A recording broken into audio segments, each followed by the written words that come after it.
السلام سیدہ بنت رسول، السلام فاطمہ زہرا بتول۔ السلام علیکم ورحمۃ اللہ تعالی وبرکاتہ۔ خداوند قدوس کا کروڑوں بار شکر ہے، اس کا احسان عظیم اور فضل عمیم ہے کہ دولت ایمان کے ساتھ دانائے سبل، ختم الرسل، مولا کل، تاجدار دو جہاں، سیاہ لامکاں علیہ تحیت و ثنا کی لخت جگر، نور نظر،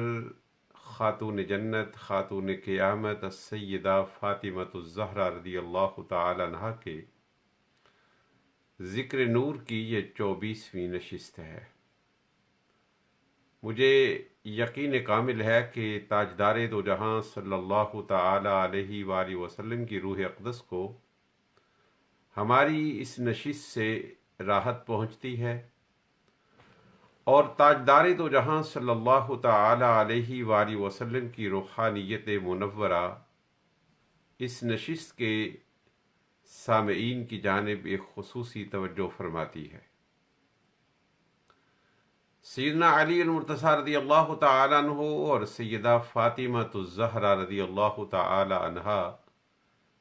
دونوں ہی تاجدار دو جہاں صلی اللہ تعالی علیہ وآلہ وسلم کے تربیت یافتہ تھے۔ خاتون جنت رضی اللہ تعالی عنہا تو تاجدار دو جہاں صلی اللہ تعالی علیہ وآلہ وسلم کے کاشانہ نور میں پیدا ہوئیں، اور آقا دو جہاں صلی اللہ تعالی علیہ وآلہ وسلم بالکل ابتدائی بچپن سے ہی آپ کی تربیت فرماتے تھے۔ تاجدار دو جہاں صلی اللہ تعالی علیہ وآلہ وسلم نے اپنی صاحبزادی کو اور لخت جگر کو مہذب ترین خاتون بنایا تھا۔ ادھر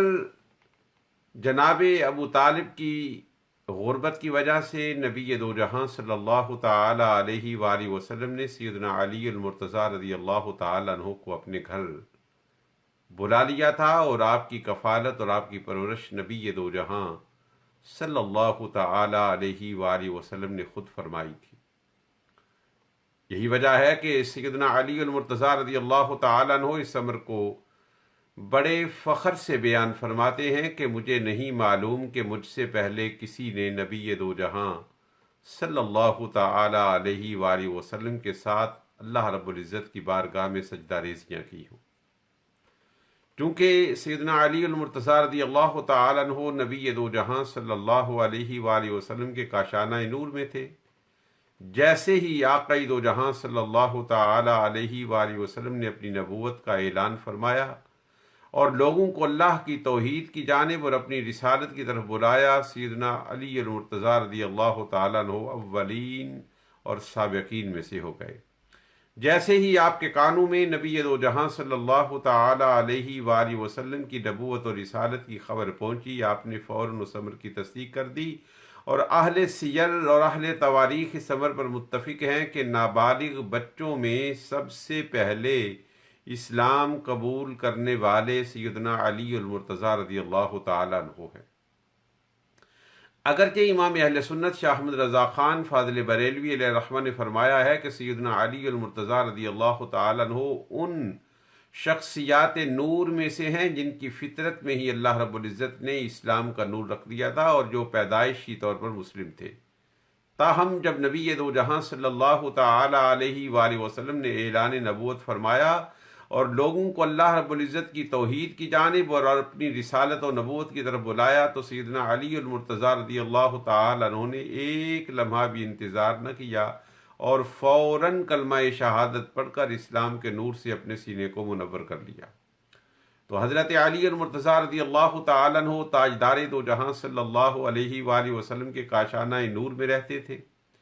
اور آقا دو جہاں صلی اللہ تعالی علیہ وآلہ وسلم کی نگاہ نبوت اور نظر رسالت ان کی نگہداری فرماتی تھی۔ اس لیے پروردگار عالم نے ایک طرف اپنی لخت جگر نور نظر سیدہ کائنات رضی اللہ تعالی عنہا کو مہذب بنایا، اور دوسری طرف سیدنا علی المرتضیٰ رضی اللہ تعالیٰ عنہ کی شخصیت پر نور کو بھی پر نور فرما دیا۔ اور جب یہ دونوں رشتہ ازدواج میں منسلک ہوئے تو ان کی زندگی بڑی مثالی زندگی تھی، اس لیے کہ اس رشتہ ازدواج پر بھی نبی دو جہاں صلی اللہ تعالی علیہ وآلہ وسلم کی نگہبانی اور نگہداری تھی، اور آقا دو جہاں صلی اللہ تعالی علیہ وآلہ وسلم نے اعتدال کو کار فرما رکھا تھا کہ ادھر صاحبزادی سے کہتے کہ بیٹی، عورت کے لیے یہ بڑا امتیاز ہے اور بڑا شرف کا مقام ہے کہ وہ اپنے خاوند کی صحت کا اور اپنے خاوند کے آرام کا خیال رکھے اور ہر حال میں اپنے خاوند کی اطاعت اور فرما برداری کرے۔ اور ادھر نبی دو جہاں صلی اللہ تعالی علیہ وآلہ وسلم حضرت علی المرتضیٰ رضی اللہ تعالیٰ عنہ کے کانوں میں بھی یہ بات ڈالتے تھے کہ فاطمہ میرے بدن کا ٹکڑا ہے، فاطمہ کو اذیت نہ دینا اور فاطمہ کو تکلیف نہ دینا۔ سیدنا علی المرتضیٰ رضی اللہ تعالیٰ عنہ سیدہ کائنات کا نبی دو جہاں صلی اللہ تعالی علیہ وآلہ وسلم کی لخت جگر ہونے کی بنیاد پر بے پناہ احترام اور اکرام کرتے تھے، اور سیدہ کائنات بھی اپنے شوہر نامدار کی عزت کا پورا خیال رکھتی تھی۔ تاجدار دو جہاں صلی اللہ تعالی علیہ وآلہ وسلم نے دونوں کے درمیان کاموں کی بھی تقسیم فرما رکھی تھی کہ گھر کے کام کرنا، جھاڑو دینا، برتن صاف کرنا، چکی پیسنا، کھانا تیار کرنا، یہ سارے کام سیدہ فاطمہ رضی اللہ تعالیٰ عنہ کی ذمہ داری تھی، جبکہ باہر کے کام سیدنا علی المرتضیٰ رضی اللہ تعالیٰ عنہ نپٹاتے تھے۔ سیدنا علی المرتضیٰ رضی اللہ تعالیٰ عنہ فرماتے ہیں کہ ایک دن ایسا آیا کہ رات کو ہم جب آرام کرنے لگے تو میں نے دیکھا کہ خاتون جنت رضی اللہ تعالی عنہا کا جسم بخار سے جھلس رہا ہے اور شدید طرح کی تکلیف کے اندر آپ مبتلا ہیں۔ فرماتے ہیں کہ اس تکلیف کے دوران ہی ہماری آنکھ لگ گئی، اور جب میں صبح سحری کے وقت سحر خیزی کے لیے اور اللہ رب العزت کی بارگاہ میں سجدہ ریزی کرنے کے لیے اٹھا اور وضو خانہ میں گیا تو میں نے دیکھ کر ورطۂ حیرت میں گم ہو گیا کہ شہزادی مصطفیٰ تاجدار دو جہاں صلی اللہ علیہ وآلہ وسلم کی لخت جگر نور نظر مجھ سے پہلے اٹھ کر وضو خانہ میں ٹھنڈے پانی کے ساتھ وضو کر رہی ہیں۔ سیدنا علی المرتضیٰ رضی اللہ تعالی عنہ نے بھی وضو فرمایا، وضو کے بعد نماز تہجد ادا کی، اور نماز تہجد ادا کرنے کے بعد آپ مسجد میں تشریف لے گئے تاکہ نماز فجر کو جماعت کے ساتھ ادا کیا جائے۔ اور جب نماز فجر ادا کرنے کے بعد سیدنا علی المرتضیٰ رضی اللہ تعالیٰ عنہ اپنے کاشانہ نور میں تشریف لائے تو آپ کی حیرت آسمانوں اور عرش عظیم کی بلندیوں تک پہنچ گئی۔ آپ نے دیکھا کہ سیدہ اس طرح تشریف فرما ہے کہ بدن بخار سے جھلس رہا ہے اور آپ چکی پیس رہی ہیں اور ساتھ قرآن پاک کی تلاوت بھی کر رہی ہیں۔ سیدنا علی المرتضیٰ رضی اللہ تعالی عنہ نے یہ کیسا منظر دیکھا کہ آپ کی رفیقہ حیات بیک وقت چکی بھی چلا رہی ہیں اور اس کے ساتھ قرآن حکیم فرقان مجید کی تلاوت بھی کر رہی ہیں۔ اب آپ کا چکی پیسنا اور ساتھ تلاوت کرنا ہی تو تھا جس نے آپ کے ایک بیٹے کو حسن بنا دیا اور دوسرے بیٹے کو حسین بنا دیا۔ اولاد اپنے والدین کی مظہر ہوتی ہے۔ اکثر ایسے ہوتا ہے کہ اولاد کے اطوار، اولاد کی عادات اور اولاد کے خصائل ان کو والدین سے منتقل ہوتے ہیں۔ تو تاجدار دو جہاں صلی اللہ تعالی علیہ وآلہ وسلم کی لخت جگر سیدہ کائنات سیدہ فاطمہ الزہرا رضی اللہ تعالی عنہا اور سیدنا علی المرتضیٰ رضی اللہ تعالی عنہ کے کمالات آپ کے صاحبزادوں حسنین کریمین میں منتقل ہوئے تھے۔ سیدہ فاطمہ الزہرا رضی اللہ تعالی عنہا تو پورے کی پوری نبی دو جہاں صلی اللہ علیہ وآلہ وسلم کی ہم شکل تھیں، نظیر اور مثال تھیں، مگر اس حسن کو پروردگار عالم نے آپ کے صاحبزادوں کے اندر تقسیم کر دیا۔ لہذا امام حسن مجتبی رضی اللہ تعالی عنہ سر کی چوٹی سے لے کر ناف تک، اور امام حسین رضی اللہ تعالی عنہ ناف سے لے کر پاؤں تک نبی دو جہاں صلی اللہ تعالی علیہ وآلہ وسلم کے مشابہ تھے، اور آقا دو جہاں صلی اللہ علیہ وآلہ وسلم کا عکس ان دونوں شہزادوں میں نظر آتا تھا۔ تو جب والدہ چکی پیستے ہوئے روزے کے ساتھ قرآن پاک کی تلاوت کر رہی ہو اور والد گرامی حضرت علی المرتضیٰ رضی اللہ تعالیٰ عنہ ہوں تو پھر اولاد حسن ہوتی ہے اور اولاد حسین ہوتی ہے۔ تاجدار دو جہاں صلی اللہ تعالیٰ علیہ وآلہ وسلم نے اپنی صاحبزادی کو شوہر کا ادب سکھایا تھا اور بچوں کے حقوق کی پاسداری سکھائی تھی۔ سیدہ کائنات رضی اللہ تعالیٰ عنہا نے ان کو نبھایا۔ یہی وجہ ہے کہ جب سیدنا علی المرتضیٰ رضی اللہ تعالیٰ عنہ واپس آئے اور آپ نے یہ منظر دیکھا کہ سیدہ ہاتھوں سے چکی چلا رہی ہیں اور جسم بخار سے جھلس رہا ہے اور ساتھ قرآن پاک کی تلاوت کر رہی ہیں، آپ قریب آئے اور پاس بیٹھ کر احترام سے عرض کرنے لگے کہ سیدہ اپنا خیال رکھا کریں،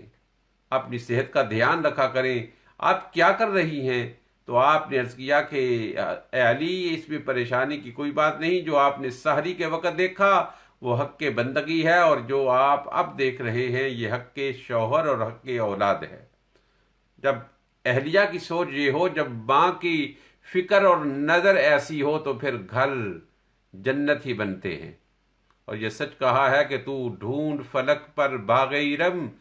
اپنا تو عقیدہ ہے غالب، جس خاک پہ دو دل پیار کریں وہ خاک بھی جنت ہوتی ہے۔ سیدہ کائنات کا کاشانہ نور جنت سے کم نہیں تھا۔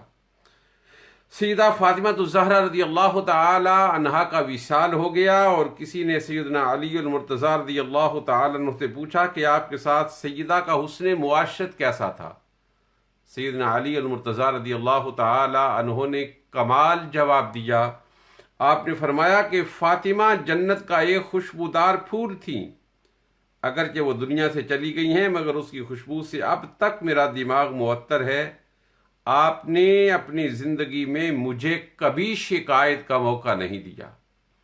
اگر ہماری ملت کی بیٹیاں اور ہمارے ملت کے بیٹے حضرت علی رضی اللہ تعالیٰ عنہ کی ذات اقدس کو اور سیدہ فاطمہ الزہرا رضی اللہ تعالیٰ عنہ کی ذات نور کو اپنا آئیڈیل بنا لیں تو میں یقین دیتا ہوں کہ ہر گھر میں امن ہوگا، ہر گھر میں سکون ہوگا، ہر گھر میں آشتی ہوگی، ہر گھر میں پیار ہوگا، ہر گھر میں احساس ہوگا، ہر گھر میں ایثار ہوگا، ہر گھر میں قربانی ہوگی، ہر گھر میں عبادت ہوگی، ہر گھر میں زہد ہوگا، ہر گھر میں تقوی ہوگا، ہر گھر میں پرہیزگاری ہوگی کہ ان کریموں کا نور اس گھر کے اندر سے جھلکنے لگے گا۔ میں اللہ رب العزت کی بارگاہ میں ملتجی ہوں کہ پروردگار عالم ذکر نور میں گزارے ہوئے ان لمحات کو اپنی بارگاہ اقدس میں شرف قبولیت عطا فرمائے، اور ان لمحات کو ہماری زندگی، ہماری عاقبت اور ہماری آخرت کے لیے ذخیرہ فرمائے۔ لی خمسۃ نطفی بہا حر الوباء الخاتمہ، المصطفیٰ والمرتضیٰ وابناہما والفاطمہ۔ یا رب العالمین، ذکر نور کے صدقے سے جو صاحبان ایمان اس دار فانی سے جلے گئے ہیں ان کی بخشش و مغفرت فرما، جو صاحبان ایمان بیمار ہیں ان کو صحت کاملہ عاجلہ نافعہ عطا فرما، جو صاحبان ایمان پریشان حال ہیں ان کی پریشانیوں کو دور فرما، ہر صاحب ایمان کی عزت و آبرو کی حفاظت فرما، ساری انسانیت کو امن و سکون عطا فرما، کرونا وائرس کی وحشت اور دہشت سے اب انسانیت کو امن و سکون عطا فرما۔ لی خمسۃ اطفی بہا حر الوباء الخاتمہ، المصطفیٰ والمرتضیٰ وابناہما والفاطمہ۔ یا الہی، ہر جگہ تیری عطا کا ساتھ ہو، جب پڑے مشکل شاہ مشکل کشا کا ساتھ ہو۔ یا الہی، بھول جاؤں موت کی تکلیف کو، شادی دیدار حسن مصطفیٰ کا ساتھ ہو۔ یا الہی، جب زمانے باہر آئیں پیاس سے، ساقی کوثر شاہ جود و عطا کا ساتھ ہو۔ صلی اللہ تعالی علی حبیبہ و نور عرشہ و زینت فرشہ و قاسم رزقہ و مالک ملکہ محمد و آلہ و اصحابہ اجمعین، آمین برحمتک یا ارحم الراحمین۔